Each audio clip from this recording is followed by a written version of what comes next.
Hello, this is Mohamed Tmam, and today I'm talking about Die Empty. This is a great book. First of all, I'd like to appreciate everyone who comments on the videos. So far, there are two comments by Mahrous Said and Tyler, and I like to thank everyone by name. And luckily, there are only two so far. So thank you guys so much. I really appreciate everyone who is listening to this. So, Die Empty, unleash your best work every day.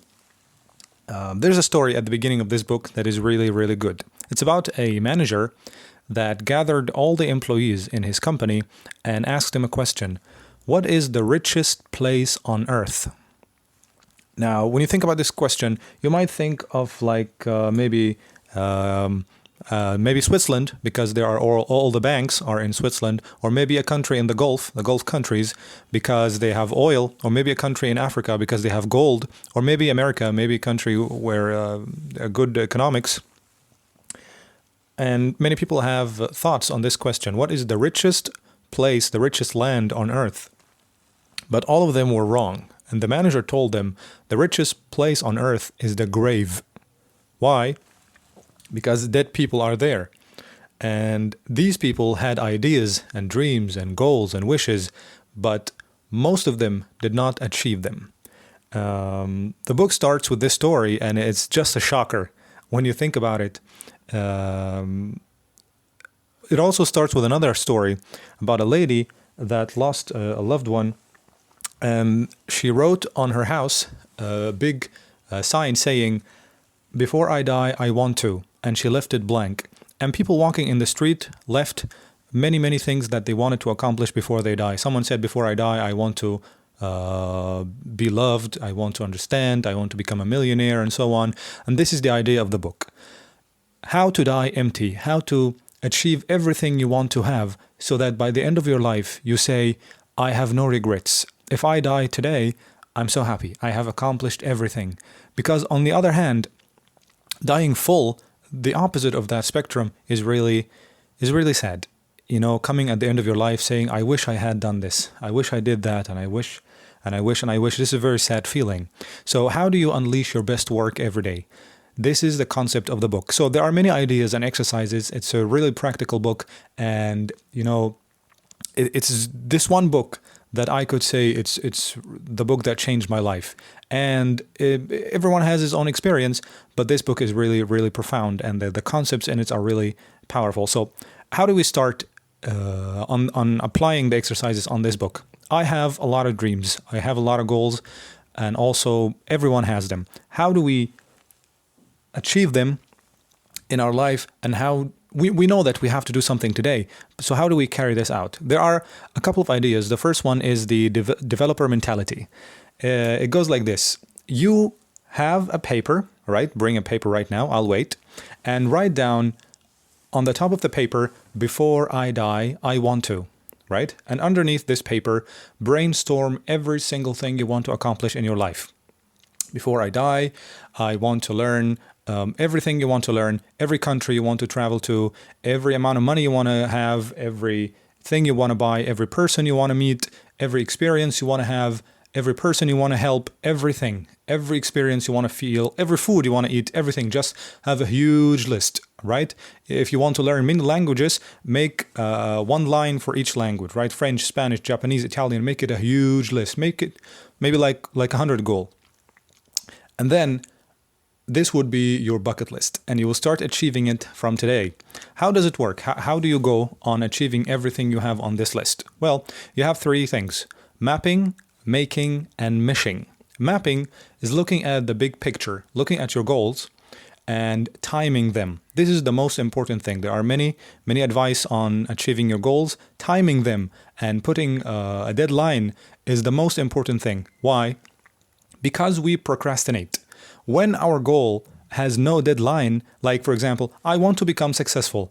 This is a very huge, vague goal. There's no end. Like, when do you want to become successful, and how? What is success to you? Let's say, for example, I want to become a millionaire. Now, I have a number. I want to have $1 million, right? That's a number. However, there is no time. There's no deadline for achieving it. And so you procrastinate and waste time and waste time and waste time. So the only way for you to reach that goal is to put your brain on a deadline, on a panic mode. You know, like before the exam, like a day before the exam, you have to study, right? A day or two, you have to study. Your brain panics and then you act. Otherwise, you're not gonna. So time your goal. For example, for the next in the next 90 days, I'm going to learn Russian. That's an actual goal that I have for myself. And I have 90 days, and every day I memorize like 20 to 30 vocabulary. By the way, this is another method that I'm going to talk about, the 80-20 rule for learning languages quickly. It's really, really good. But that's a book for another day.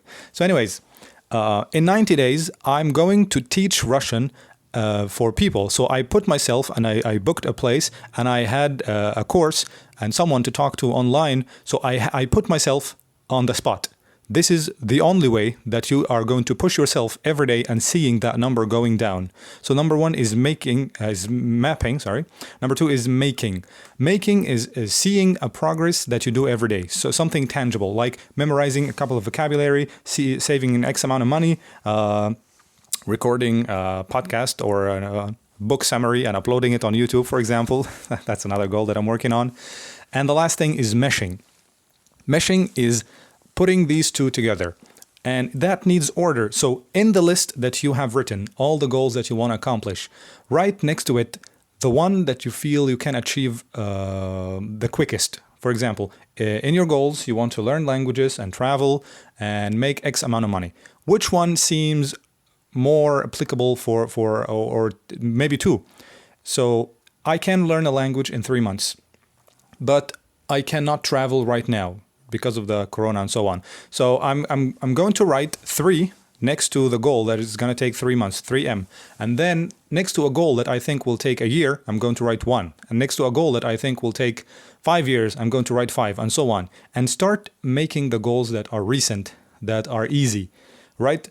Some people say start with the big goals and so on, but not seeing results for a long time, it's not motivating. So start with the easy goals and start applying them. So this is a basic concept, writing your goals and trying to achieve them and breaking them into small goals. So this is not the issue. The issue in achieving any goal was never about setting the goal or writing it down. The issue is motivation. The issue is trying to go through with applying your goal. So how do you do that? Well, you have a couple of things. First, imagine the best case scenario, or if you come through halfway, not even the best, just halfway through reaching your goal. For example, your goal is to learn a language, to become fluent. What if you are not fluent? What if you are okay? You are very good at a language. Imagine yourself talking in that language. Imagine yourself buying the things you want to buy, accomplishing the things that you want to accomplish, traveling the countries that you want to go to. And picture this scenario and always, as they say, put your eyes on the prize. All right? And every day, take one step.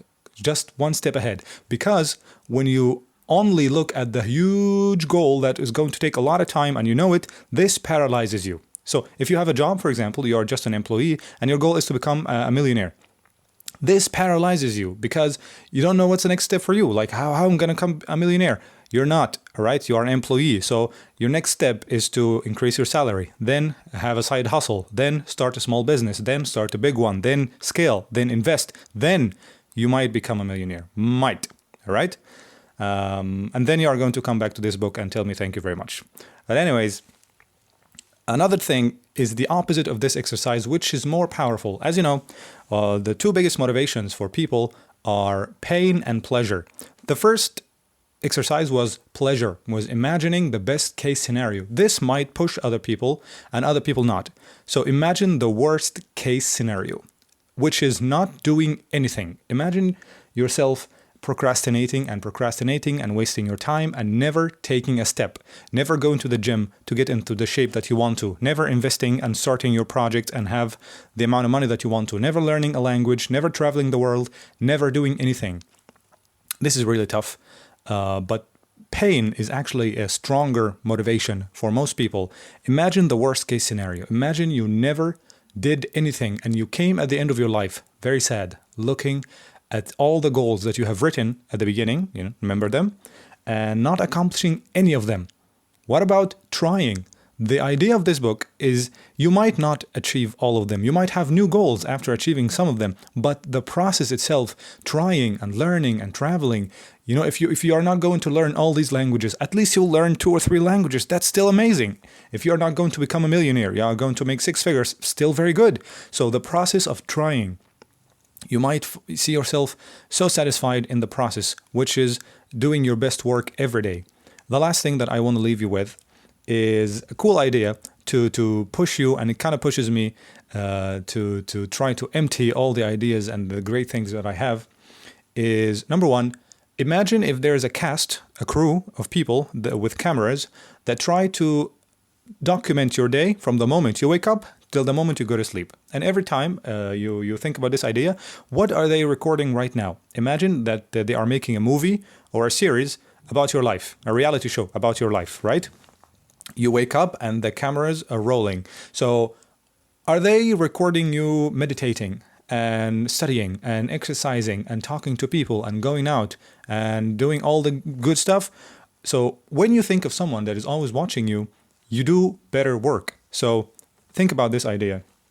Also, one last thing to leave you with. A question: does action lead to motion or motion lead to action? It's a very good question. What do I mean by motion? Motion is motivation or feeling like it, feeling in the mood. Many people say, I will start working out when I feel like it. I will start this project when I feel like it. When I feel like it, I will study. When. This is wrong. Motion never creates action. Action creates motion. When you take an action, when you study, when you speak a language, you will feel really good. You will have the motion. You will feel like it now when you are good at the language. When you go to the gym, when you exercise, and then you look good, you are going to have the motion. You are going to love it. When you start a project, when you start making money, when you take an action, you will feel good. So action creates motion. Never wait for the motion, for the feeling, for the mood to come to you, because it's never going to come. All right, this was Die Empty. I hope that you are all safe right now and that you live the best life you can. Thank you very much, and I'll see you next time.